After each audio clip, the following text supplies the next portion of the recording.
Hi everybody, my name is Kathy Fritz and I am a design innovation coach for K-12 education, and today we're going to talk about design challenges, inspire, invent, and impact. I've got a link that I placed up in the chat section, which is a bit.ly link. So you go to http://bit.ly/EDCHATD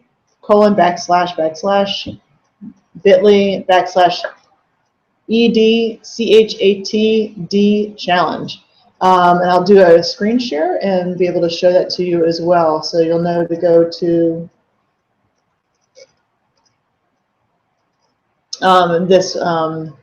this web link. This web link will take you to a combination of things. One will be both this and another slideshow today. It will take you to the Design Challenges Canvas, as well as to a list of resources which include blogs, books, articles about the use of design thinking within project-based learning. So I'm going to stop this right here. Okay. So how we're going to start with this is we're going to go through the design challenges and through the lecture that I've been given a couple different times, both at the Southern Regional Education Board. I've given it with a number of schools that I'm coaching with using design challenges. And this is a very brief 1-hour challenge explanation that will help you to incorporate design challenges in many different levels throughout your curriculum. So we're going to do a screen share. And let me just get to the lecture here. And again, you'll be able to find this one on the bit.ly. So here's a picture of, I work a lot with maker spaces, and this is with a makerspace called Community Guilds out of Atlanta, Georgia. And we were working with the Kendesi School, which is part of KIPP. And we were working 3rd, 4th, and 5th graders about how to make eating your fruits and vegetables more fun. We will come back to this example during the webinar. So if you're doing this outside of today's EdCamp Global, these are some things that you can start with doing your PD here in your schools. I usually like to start with a couple of questions. You can do this with your students as well, which is writing on sticky notes and putting up on 2 different boards, these 2 questions. And I ask, like, how are you creative, and what are your students' challenges with problem solving? So I would ask you to go ahead and go do that. What we find a lot when we're looking at these 2 questions is most people, poll which question is harder to answer. And what I find is that a lot of people think that, talking about your own personal creativity is a really difficult thing to do. And it's much easier for us to identify problems, especially problems that we encounter every day in the classroom. But kids also encounter this too, especially when you're dealing with kids as they get a little bit older, and we'll talk a bit about that as well. That it's very difficult to talk about how we are creative. And a lot of the responses that we've gotten is, people will talk about how they're creative, through the way they teach. They might be creative because they do something like they like to scrapbook, or they're really creative with cooking. They're creative with the way they incorporate, planning parties for their family, and that's sort of where their creative outlet kind of happens. So being creative happens everywhere, and we're all kind of born as being creative. And in talking about that, this is a image of one of my friend's daughters, Adeline, on their farm up in North Carolina. And the thing is that we're all born innovators. And the reason why I use this example is that when I think about what babies do to communicate with the world and to experiment and test their world, they're constantly like picking things up and dropping them to sort of like see how this works, or they're putting things in the mouth, see how this tastes, what does this feel like. They will constantly do things to engage adults in communicating, like, hey, what is this thing, and learning a process. And so as babies, we are constantly iterating. We are constantly trying things out and seeing if we get the same results. And we're also using that as a way to communicate. And I think when we're creative, it's really us trying to communicate kind of these things that are very essential to ourselves. But also, we're looking at trying to solve problems. And the biggest problem for a baby, and for all of us, is being able to communicate needs. And so, just like a baby, we're looking to sort of seek information. We're generating new knowledge by going through this process. and then we're making decisions on that knowledge, whether it's making a decision about, oh, this tastes bad, or oh, this is hot, we won't touch this. This is how we're going through this process, and it doesn't change as far as the way we can experience the world, and overcoming sort of different kinds of obstacles, or testing, like, are we going to get consistency by dropping this thing every single time, or by asking a parent to do something, like to mimic what we're saying. So today what we're going to do is we're going to understand sort of why do we do design challenges, when to do a challenge, where can we find those challenges. I'll introduce you to the design challenge canvas. What do you need to accomplish that? And I will also kind of go through a design challenge simulation that you can actually take this webinar and be able to use in your classroom. So why design challenges? What's really kind of interesting is that we do them because they provide an experience that's very low risk and high impact that quickly attacks a problem or attacks a situation. It gives us practice with the innovation cycle, which helps us to develop that ongoing inquiry. We can use it to spark deeper learning. We can use it to build skills in a very quick, or to apply skills and show that we've actually can demonstrate that we've done different kinds of skills. And also, it's really interesting by the way that I've kind of configured design challenges, that it makes that workflow really transparent, which I think is very hard to show our students. It's like, this is how you move through this, because kids sometimes really need to see kind of like, where am I going, and where am I starting, and where am I going to end. So when to do a design challenge? What I've been, every time I do a seminar on design challenges, what I find really interesting is that how many ways a challenge can be used, both at the beginning of a unit, like to spark interest, to kind of get kids kind of moving, all the way to using it as a way, as a formative assessment of the knowledge and skill at the end of the unit. So, and everything in between. And what's really nice is that you could use it to break down, you know, a project-based learning unit over several days or weeks. You could use it to test out an assumption and do an experimentation based on very traditional, you know, very traditional content-based learning. So you might go through a scenario and be like, okay, now let's test that assumption by going through a very quick iteration over a few days, or even like a half day. When to do design challenges? They can happen both in areas like an after-school program, you know, set over like a 4-day after-school program. It can be a weekend design challenge or charrette that's done through a makerspace. It can be done with even a group of citizens, you know, in a community environment where a community is trying to solve a problem in their community, and this can be a way of sort of getting that conversation moving. So where do we find challenges? I mean, when we're looking at students' daily lives, I mean, being able to draw from that really kind of increases student engagement, and being able to tie the curriculum back to, you know, how does this actually affect me on a day-to-day basis, or in what I see my parents going through, or my community going through, or even just the things that are concerning me in the world, and how does it relate to me? And through that, you know, we're looking at local events and issues, but also, you know, government and nonprofit organizations and for-profits are always putting out different kinds of design challenges for students to be able to tackle. And I've listed a few different agencies, like Taking It Global. They put out all kinds of challenges, both environmental as well as economic, things around poverty and clean water. Teach UNICEF has a great curriculum to draw from that can give all kinds, which is very structured all the way through the K-12 space. The Wonderment, really great in K through 5, being able to hook up people around the world and being able to collaborate together on solving a problem, actually raising funds kind of through a Kickstarter kind of environment.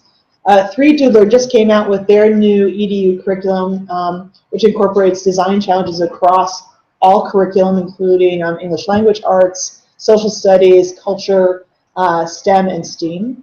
And the 2041 challenge, which is based on looking at kind of global warming and the issues of dealing with the Antarctic, which is a really interesting project that's going on right now. So this is the design challenge canvas that we created at through my coaching group at Create and Builder, and this is also a PDF you can download from the Bitly Bitly folder, which is a Google folder. It's a PDF you can use in your classroom, and you'll have both this design challenge canvas as well as a teacher facilitation tool to be able to use, so you can give this right to your students and have one to kind of follow along with. And how I like to look at the design challenge canvas, I kind of combine both design thinking, the project-based learning process, and the maker process, and kind of layer it together. So here you have it broken down to 3 kind of overarching areas. So asking, making, and sharing, very much within the makerspace kind of ways of thinking. Every single step has a letter of inquiry, and then it goes into looking at, what would you actually do in those spaces, as far as, and really goes into that whole PBL kind of component. We're going to break down each one of these into much more detail as we go through the challenge we're going to simulate today. So first of all, what are you going to need to be able to conduct a design challenge? You can do everything from really, really basic tabletop and paper design challenges using kind of our favorite tools, Sharpies and sticky notes. You can also bring in things like recycled materials that are very inexpensive. Kids can bring them in. You can require them to go and actually prototype their process or their projects. Things like, I love using really inexpensive materials like straws and string, paper clips, and especially painter's tape, which is great because painter's tape doesn't stick to things long term. You can take them apart, you can put things up on the wall, you don't damage paint. It's a great thing over Scotch tape. I highly recommend it. On the technology side, you can use things like Weebly, which is a very quick way to be able to prototype both web apps and websites. You can use SketchUp if you're going to do some 3D modeling very quickly. You can use Minecraft as a great way to be modeling things like games and simulations, and do kind of a hackathon. And this is a great time to incorporate during hackathon.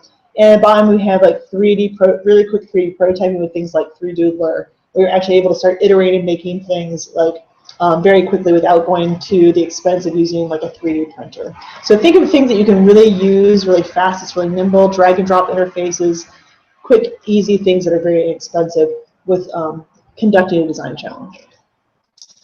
Here are some images. This is a group of teachers I coach at Christian County, Kentucky. You'll see the sort of the design challenge canvas and sort of the whole sort of asking components while they're building their lesson plans. You see teachers working together to be able to build those. And then we did some prototyping. We were looking at how to survive an extreme environment. So using reclaimed and recycled materials to be able to go and prototype different kinds of solutions, and then doing public presentation. So again, it's that sort of ask component, the make component, and then the share component. So the challenge I'm going to use as an exemplar is how can you get your kids to eat more fruits and vegetables? And I want you to consider the following as you're thinking about how you would incorporate a similar kind of design challenge, and how you would tailor this problem for your grade level, for your content, and for maybe career readiness as well. Like, what are all the different ways we can think about this? Everything from like, a kindergartner all the way through like a high school student. So the solutions might be very different. It may be everything from an information campaign, or having kids make flour, making like little seed packs to take home, all the way to doing something where they're doing a web application about where you can find food in food deserts, or being able to create like a more comprehensive solution to a community problem. So you can really take these kinds of ideas and really expand upon them depending on your grade level and content. So I'll talk a little bit about sort of the ask component. So what ask does is it sets up the challenge to get the students to actually apply knowledge they already know, or to actually go in and investigate new knowledge. And it's broken down to discover, inquire, and imagine. So discover is really that question part. It's really looking at, what are the skills and knowledge we already know. It's really that part where the driving question and PBL comes into, and really looks at scaffolding those skills. So really looking at like, this is how we're going to apply all the things that we've learned or we want to learn in this space. Inquire really looks at where is the how, when, what, where, why of the problem, and where are the problems happening. So this is how we connect these things to real world problems. Close this off here. And being able to create an authentic problem that students really feel like are happening here. Imagine, how could you make the situation better? Students really start looking at aligning their interests and their concerns along with how getting their viewpoint and their opinion about how they can make it better. And that's what's really interesting about this, is that you end up having a place where that whole student voice and choice really kind of happens in there, because they're starting to put their own self into the problem, as well as sort of creating a point of view of understanding like where are other people coming from and how can they help with that problem. So when you look at this webinar, what you can do is you get in a group for 10 minutes. What you can do is you break it down into smaller groups of 3 to 5.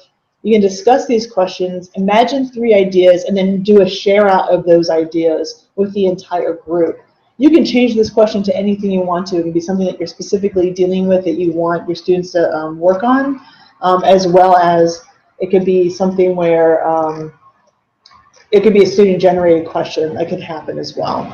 I'm going to see if there's anybody here that we can get into this. If there's anybody, we've got 12 viewers going on here. If there's any questions, please feel free to be able to chime in on the group chat. If anybody has any questions, or if anybody wants to add anything in the group chat, why don't you go ahead and I'll answer anything.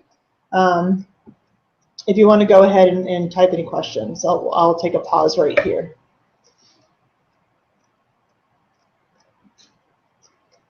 If I'm going too fast, also let me know, or if you have a question.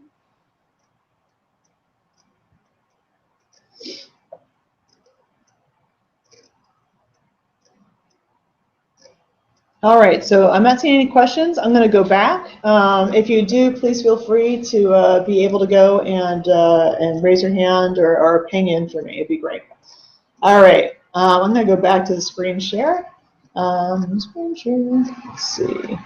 All right. All right. So the make section. Students get to make, in this area, they get to make and test out their own solutions as well as set the rules for teamwork. So in the make time, when we're looking at kind of that PBL component, this is really where student plans the whole creation process and the iteration process. So we're looking at students really looking at, how are you going to deal with project management? How are students going to deal with project management? This is where you could start using things like students making up their own team contracts, the rules of play. How are they going to interact? How are they going to even use resources and materials? Where are they going to source the resources and materials for solving this problem? It's a time where they really get a chance to sort of go back and forth to the facilitator and the coach to set their own ideas of when they're going to be successful. It's going to be a great time for also having students to be able to go and create their own rubrics of when they know that they've been successful, their own plan for like how many times are we going to create and iterate, when do they know they've hit something that's successful, how do they plan on testing. So you're really getting the students to really deeply think about, are they going to go back to the people they originally interviewed, maybe during an observation or an interview thing that happened in the first phase, and say, hey, we're going to test this out, and they're going to say, we want to hear from like 5 different people of the group we want to talk about. We're going to interview them. We're going to use our cell phones to go interview them, and they're going to tell us about what they think about the product, and then we're going to incorporate that into another create and iterate process. So you may decide to set that for your student teams if they're not familiar with doing an iteration process. You may want to give them a boilerplate of a plan until they're much more comfortable. So in earlier grades, you might give them like 3 things that they're going to do. There's lots of great examples online. Buck Institute has some great examples. You'll find things on Edutopia that's going to have some great examples. As you get older, as students get older, students might want to really pull from, what they're finding online about, professional teamwork. You may want to decide that students are going to use something like Asana or Trello to make this a real experience for them. So they're actually learning real project management skills, and you're able to go and observe that. Google is also set up in some ways for being able to do that too as a platform. If you're looking at the create side of things, what will you design to solve this problem? So here again, you're sort of tying into the plan part. And this really starts looking at the creation process. You know, are you going to have students start documenting that process? What's the rigor for the design level? Are you just going to have students do like a quick and dirty and process where they're just using reclaimed materials? And they're just going to come up with some really fast things, what we call paper prototyping, where, you know, in the industry and design, we prototype in paper all the time. We do that sometimes first before we ever move into a computer. So technology is not necessarily required to be innovative. But technology might be like, you have to do a paper process, and then we're going to have you move that then into a digital process or a constructed process. So you can go as far or as deep or as shallow as you want to in the creation process. And I think what's really important is that you might have a set of key questions that the creation phase might have to solve for solving the problem. So there might be some like ways they're going to test. And every time you move into the iteration phase or the improvement phase, you know, maybe each time you're going to improve a different thing. So when you're dealing with iterate and you're testing those things, this is where that whole idea of studio culture comes in. And so studio culture in the design world, and I haven't shared with everybody, I used to be a professor at Savannah College of Art and Design, and a lot of this comes from the practices that we did in our classroom, is really looking at that environment of being the facilitator and asking your students, well, have you really solved the problems? Where haven't you solved the problems? What could you be able to do to make those problems better? It's asking students to critique each other's work. It's also looking at the risk-taking and that it's okay to fail. That this is a place that you're not going to get graded on how pretty everything is in the iteration phase. What you are going to get graded on is, you know, are you being respectful? Are you giving good feedback? Are you able to hear and accept the feedback and be able to make good decisions based on your feedback in order to change what you're doing? So this is where you really get those problem-solving and risk-taking practices really become really solid. Also part of studio culture is creating an actual, not just an emotional environment, but an actual physical environment where you can actually have creation. Do the students have desks where they can like actually make it messy? Do they have a place to be able to pin up their work on the wall? Are they able to leave their work in place so they can come back to it so they're not wasting time putting things away and bringing things out? How much can your school be able to go and create an environment to be able to do that? If they do have to clear things off, are they able to put it in a container where it's very easy for them to get back to work? I find, you know, are you working in class periods, or is your school moving now more towards blocks where you're able to go and actually have a space and time to actually create? So it's not just the kids creating a positive work environment. You know, the schools and your space, you need to have a commitment towards, you know, being able to manage the physicalness of making within a space. And being able to work with your administrators to create an environment for that too. So as we look at, you know, this particular question, what you probably would want to do with your group of people is in the same groups, you would go and take another 10 minutes. So this is like very fast stuff when you're working with your teachers or working with your students. Develop 3 rules for teamwork. How would you work together? Select one idea from your imagined phase under the ask, so that ask category, to actually go and make a prototype. So go through and actually have like a tabletop problem that you might actually make together as a group, and then decide how you're going to test that out. You know, who we go to test this decision out with. And then select a spokesperson who's willing to go and present these ideas to a larger group of people during your time. And what I'll do at the end of this is show you some examples of some things that we've done during that period of time with our students and with different teachers. And so this is kind of an area where you can actually spend, like during your professional development, like what will we need to have to be able to go and do this? And working with your administrator, saying, okay, what kind of spaces, what kind of materials do we need to have on hand? How do we plan for that creation phase within, you know, our school, and what are our limitations and what are the opportunities they were able to create that environment for being able to do create. And again, if anybody has any questions, please let me know. So far, there's no questions yet. We'll probably end up wrapping up this a little bit early. And this will be on the YouTube, and I'll post this up again for future viewing. So let's see. Okay, I'm going to go on to the next one. Okay. Make sure we're still on the screen share here.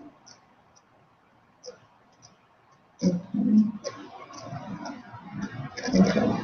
I am screen sharing for that. Okay, so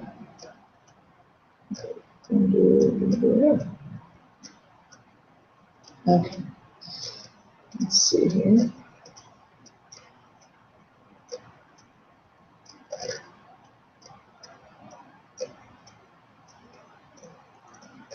Says down. Sorry. All right.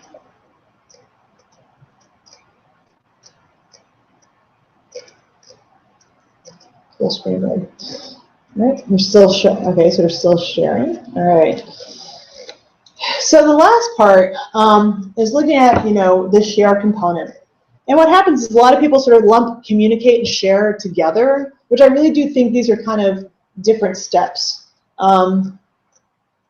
Communicate can really help you to leverage. When we're looking at communicate, share, and reflect, those kinds of share outs can get really, can be a very deep process.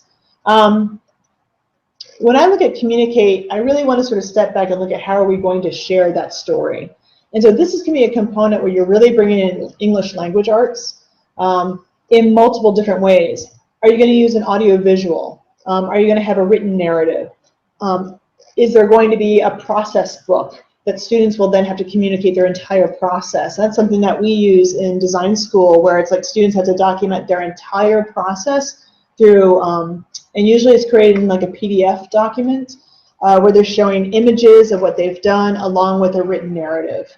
And sometimes now with PDFs, how they're interactive, kids can actually go and attach a video to that. You can attach links to it that might link out to another component. A lot of students are doing blogs on different platforms, or Google Slides is another one for people who are using Google Classroom. So it could also be a Padlet, which is a really great way to be able to do kind of like a presentation board where you can move around. Prezi is another thing that can be used in the same way, where you're actually creating kind of a very interactive board that links back and in and out of different videos. It can link in and out of your research. You can post up, PDFs and files to make a very interactive timeline of your process. So communicate, I feel like, is really the way really building the communication. And sharing is the actual act of bringing it to other people, where it becomes a publicly presented document. And they talk a lot about that share component, and publicly presented can be just sharing with other people in the class for a very short design innovation process. It can be doing, a poster walkthrough where students are sharing out kind of maybe their plan, even about, we've gone and done a very quick iteration of this, and they're doing a quick share out because they want to take this process that they just did over the course of maybe a couple of days and be like, hey, this is our plans for what we're going to do next. And they want feedback on like maybe designing their final project, the final product.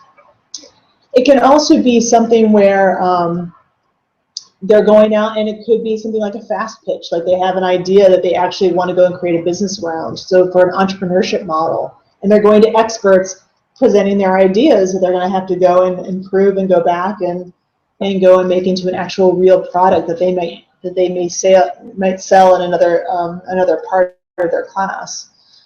So sharing can happen in lots of different ways. It can also happen as a public document, like a blog post. It could be a webinar. It could be an ed camp. It could be a poster session at a conference like ISTE. So there's lots of different, share can happen in lots of different ways. But what's really great is being able to incorporate a share with a reflect component. So partially like getting feedback or comments on what's happening from lots of different people in the community. But also, as we move into the reflection, looking at that document, is really having students go back and look at their own work and look at how that process went. Having them discuss both with people they're sharing with, but also sharing and doing sort of a wrap-up with the group themselves, with the facilitator, asking, the facilitator asking for feedback about how was that process for you, what needs to be more clear about doing a design challenge. Looking at the kinds of things like, what are the things that you felt like you didn't get in this design challenge that you want to do next time? How would you change your contracts? How would you design differently? How would you prepare differently? What are you really happy about? What did you really, and I like to use a framework called I like, I wish, I wonder, which is used very widely in IDEO and Stanford D School, which is a way to be able to think about, like, oh, I liked this about your process and what you did for your project because of X, Y, Z. I wish you had done something, I wish you had approached it this way, or I wish you had worked with these different group of people. And then I wonder, like, what would it have been like if you had added X to this? So really looking at that kind of process, and you can find, I've got some links again on that Google folder for that. So again, as you're thinking about doing this process with your teachers, and asking, communicate, how will you tell the story? Again, what do others think of the solution, and how will you assess your solution and what's next? So when you're doing this kind of PD with your other teachers or with other students, you have the spokesperson get up and present the team idea, and then you ask the other team members to go and do a feedback session. So you may have in your own session, teachers going and putting up their ideas like on a Padlet, and I find that sometimes to be a really fast way to go and put those things up and use them without it being too cumbersome. And then being able to go through sort of a public presentation as you're sort of taking your teachers or taking students through a practice round of how to do a design innovation process. And again, you can do this in a 1 hour period, and then the next class might be like, hey, we're going to practice this for 1 hour, and then we're going to really go into this tomorrow in class. Here's your assignment, go do your research, and then come back. So some of the reflections that you can look at is, where could you incorporate a design challenge into your current curriculum? And I'm going to leave that open for, I think the last slide is, again, the connection to the Bitly. So I'm going to go back to the main screen. And so does anybody have any thoughts about where they would want to incorporate a design challenge into their curriculum? So we're at 12:30 or 12:33 or on Eastern time. So is there anybody who has any questions or anything that you want to add to the conversation about where you, or any thoughts about doing design challenge, or anything you want me to come back to?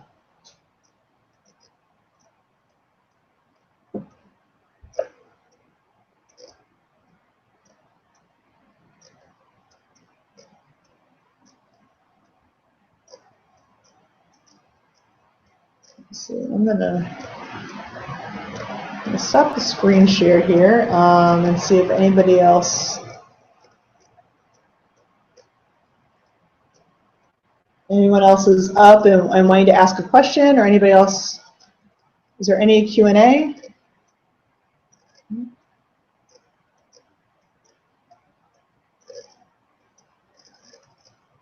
That anybody else has? How does this work here? Teacher is disabled. Disabled feature.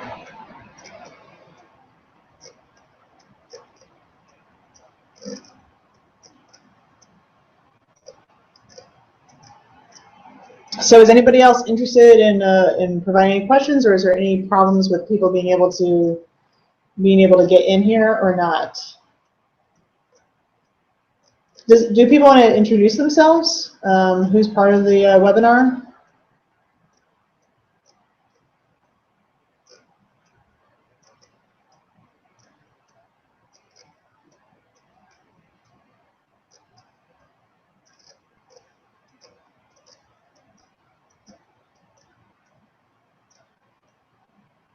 Okay, well, that's pretty much what we have for now. Participants, show participants. So right now, let me see. I'm going to just put up the last slide for people to find. Again, in the group chat, that's right there. So we can be able to share this one more time. Share screen. Share. So again, these are all the contact information pieces for tonight. This is from a previous webinar. If you want to follow us, we're on Twitter, and I'll just show you kind of what's also in our Google folder that you might be able to find for resources. So let me just go back to a different screen share, and let me go here. So in here, you'll see the design challenge. Here's the design challenge canvas that you'll be able to find. And again, there's a facilitator's guide broken down, which asks just give you different prompts that you're able to go through and be able to, you're able to go and sort of guide you along as you're doing this process. Let's see what else. We've got the webinar here that you're able to use. And then here's a whole series of different resources here that I find helpful in different web applications, web content. There's some really great TED Talks. Let's see, as well as articles and research that we have here, as well as things like one of the great articles is the creativity crisis that I find, which is really interesting about looking at creativity in schools, as well as looking at some different blogs from Teacher Vision, which has some great stuff in there, and some different publications.